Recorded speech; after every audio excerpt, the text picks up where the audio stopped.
Just because an actor has achieved Hollywood superstardom doesn't mean he or she automatically inherits theater card. Hey! Not everyone can be Neil Patrick Harris or Hugh Jackman. In honor of the 2016 Tony Awards on June 12, Wonderwall.com is taking a look back at stars of the silver screen who weren't exactly well received on Broadway. Starting with Katie Holmes. She lacks the technique to match her co-star's depths. Working hard at conveying purpose, gravity and a contradictory duality between innocence and sharpness. A Variety critic wrote of the Dawson's Creek alum's Broadway debut in All My Sons in 2008.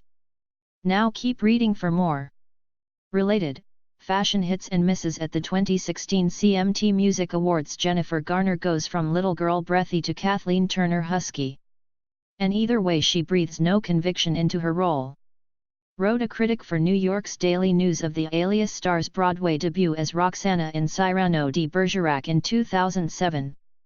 She brings her natural beauty to Roxana. But she's miscast. The critic added related, Mary-Kate and Ashley's 30 most stylish moments, though Orlando Bloom displays unexpected dexterity with the verse. His constant crowd courting lends Romeo's every amorous declaration the sincerity of a bathroom shot Tinder selfie. A critic for The Guardian wrote of the Lord of the Rings alum's performance in the Richard Rodgers Theatre production of Romeo and Juliet in 2014. Related, stars attend the 2016 CFDA Fashion Awards. Michelle Williams may be a 3-time Oscar nominee.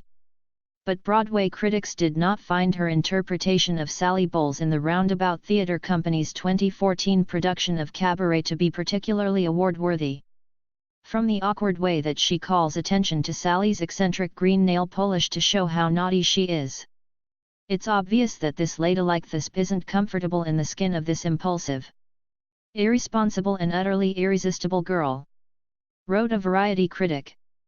Julia Roberts has poignant moments, but her inconsistent Southern accent only adds to a nagging shortage of depth in the approach to the character of actress.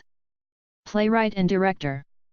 Wrote a Variety critic of the Oscar winner's Broadway debut in 3 Days of Rain in 2006.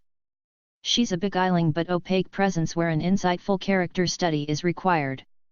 Bruce Willis plays Paul with a flatness and passivity that feels too inert, even for a character who is bedbound. An Entertainment Weekly critic wrote of the 2-time Emmy winner's Broadway debut in the stage adaptation of Misery in late 2015. Being vacant on the stage requires more effort than it does in real life. Wrote a critic for New York's Daily News of Madonna's Broadway debut in Speed the Plow back in 1988. Sean Combs is not a nuanced performer who can bring to life the enormity of Walter Lee's resentment, much less his eventual redemption in the play's final scene. Wrote a critic for the Associated Press of Diddy's Broadway debut in A Raisin in the Sun in 2004.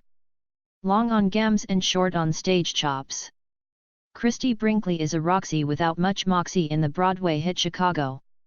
A critic for New York's Daily News wrote of the model's performance as Roxy Hart in 2012.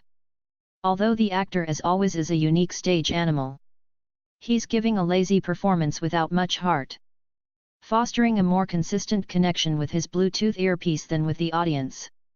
Wrote a Hollywood Reporter critic of Al Pacino's work in China Doll on Broadway in late 2015. Ever since his Tony-nominated turn in The Producers, Matthew Broderick has become one of the most mannered and understated to a fault performers on the New York stage. He continues his recessive approach to acting in an uneven new revival of Conor McPherson's Shining City. Wrote a critic for The Rap of the Star's performance in a 2016 Irish Repertory Theatre production of the play.